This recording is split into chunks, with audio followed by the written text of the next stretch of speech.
We can't allow perfection to become the enemy of the good, or the beautiful, or the wonderful, or the awesome, or the absolutely frickin' brilliant.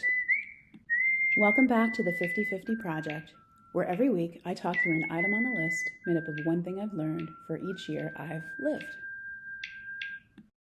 Today we're making a special stop in the applies to just about every category. I'll probably end up putting this in the happiness or the making categories, but it really truly does have implications for every area of your life that requires risk taking or showing up, which is, every single area of your life. Okay, so the transcendent thing number 45, purge perfectionism. This is a tried and true piece of life advice, and I have no doubt that you've heard it from about 63 people in the last year, or considerably more if you listen to a lot of podcasts. But I think it bears repeating because, in my opinion, nothing stops more people from doing more work or making more things or taking more chances or grabbing more opportunities to do and learn and make and grow than perfectionism. And if I could travel back in time 30 years and talk to 20-year-old me, well, there are several pieces of vitally important intel I'd probably leave her with, but one would absolutely be the non negotiable need to seek some kind of treatment for her paralyzing, soul killing perfectionism. And I choose the word treatment here deliberately because the kind of perfectionism that I and a lot of people have really is a kind of pathology. And I wish I had realized far earlier in my life that it was a real block to wellness and fullness for me, and that I should have sought some solutions sooner. I think one of the most nefarious things about perfectionism is that it gets a lot of undeserved good press. So let's talk for just a minute about what it is not. Too many people think of it as taste or discernment or an intense commitment to high quality work in a way that then leads, after a lot of effort and dedication and trial, to good work and good outcomes. But that's not what it does in my experience. Perfectionism, in the form that I think a lot of us confront it, does not lead to better work. It often leads to no work, or it leads to half finished work, or to absurdly delayed and thus no longer relevant or useful work. Brene Brown has talked about perfectionism as a 20-ton shield, a shield that we hope keeps us from being criticized and hurt, but which actually is so heavy that it slows us down and prevents us and our work from being seen at all. So it doesn't lead to better work for me. It's just a roadblock on the way to better work. In a way, we've circled all the way back to the very first episode of this project when we talked about Ira Glass's idea about that gap that exists between a beginner at anything and the vision they have about what they eventually want to make or to become. And if we recall, it's not whittling away endlessly to try to perfect the very first thing we make or any one thing we make. It's not locking away our clumsy efforts and refusing to call them done and move on to the next thing. The only way to get across that gap is by doing the doing and making the things and moving on one from the other to the next. That's what gets us from there to here, not obsessing over getting it done right the first time or any one time.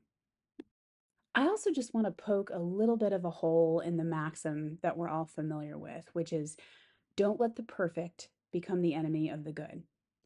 Now, I totally agree with this as far as it goes.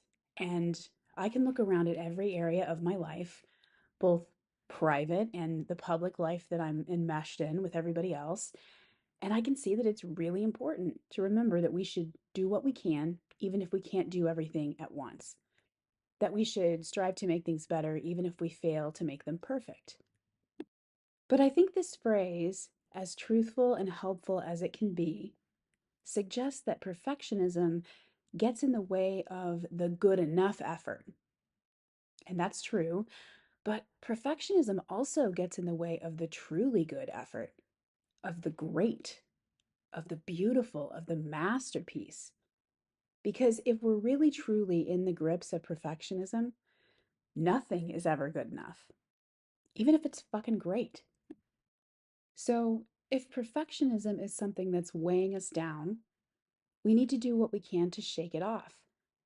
Being a perfectionist, that's not a humble brag. It's not a feather in our caps. It's not a compliment to be called or to call ourselves perfectionists, not in the way that many of us have done it or have carried it.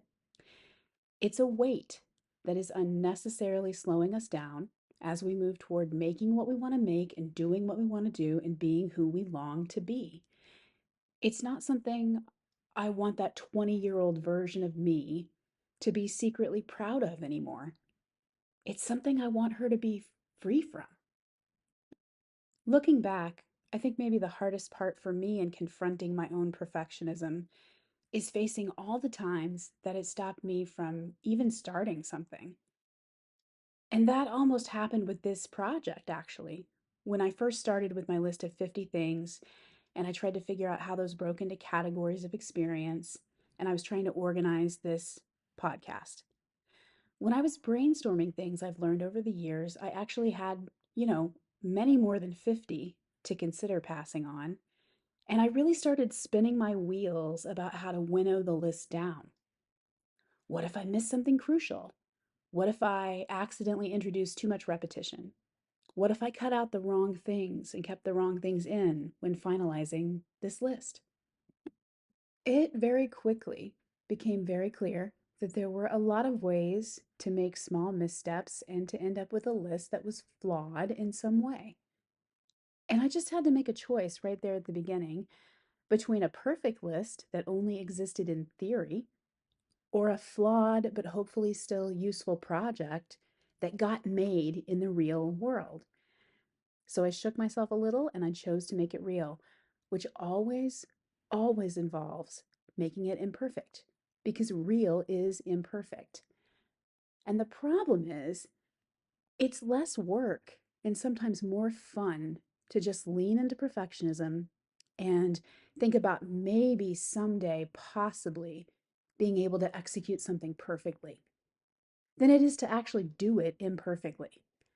And that's a real shame because as I've gotten older, I've come to understand that I will regret the not doing way more than I would have regretted building in imperfections into something that I actually made. And my commentary is getting pretty work and making driven. But again, this isn't just about making stuff. It's really about everything. There are lots of things that I would have written or produced if it weren't for my perfectionism back in the day. But it also shows up in the places I didn't go, on the days when I felt perfectionistic about my hair or my weight or whatever. It shows up in my money, in the fact that I didn't invest until very late in the game because I felt like I didn't know enough yet to make proactive decisions about money. It shows up in relationships that I didn't develop because I felt like I wasn't mature enough or kind enough or loving enough for this person or that one. It shows up in job opportunities that I didn't pursue because I didn't think my qualifications and experiences or credentials were enough. When looking back now, I know they were. It shows up in all kinds of places and lost opportunities that I might have grabbed onto if I'd had a free hand at the moment. But I didn't because I was holding on to that 20-ton shield. So, my advice is to get your hands free, kids. Grab up more of the stuff that is maybe meant for you if you'll just scoop it up. So, purge perfectionism. And no matter where you are, whether you're 22 or 78, and you're seeing a little bit of yourself reflected in anything I've just said about me, consider making this a moment to draw a line in the sand and to say, no more of that. No more allowing the pathology of perfectionism to shame us into not trying or learning the things that we really want to do or be. Okay, so that's about enough of that. And I have to admit that it's sort of satisfying to end on essentially the same note we began with all the way back in episode 1 in Ira Glass. And this is sort of the last regular episode of this project. There are 5 more things to talk through, but they are all in a new category that I have yet to touch on, which is grief and loss. And I saved those 5 things for last because really, if I were asked to teach a master class in anything, and to be clear, no one has asked me to do that, and no one probably will, but it would be about what I learned through my early experiences with bereavement. So that's what the last 5 things center on for this project. But before that, I'm going to drop a special episode sometime in the coming week that has 10 honorable mention things. Like I just said today, there were lots of other contenders for the list that didn't make it. And one of the ways I helped get myself over that perfectionist hump is to give myself permission to cram some of the also rans into a special episode. So I'm going to be coming back with 10 extra things, one for each of the project categories, just in a fast, rapid fire fashion. So, anyway, that's what's coming up. But for now, thanks for spending some time with me today, and really all the way through this funny little project of mine. I've appreciated it.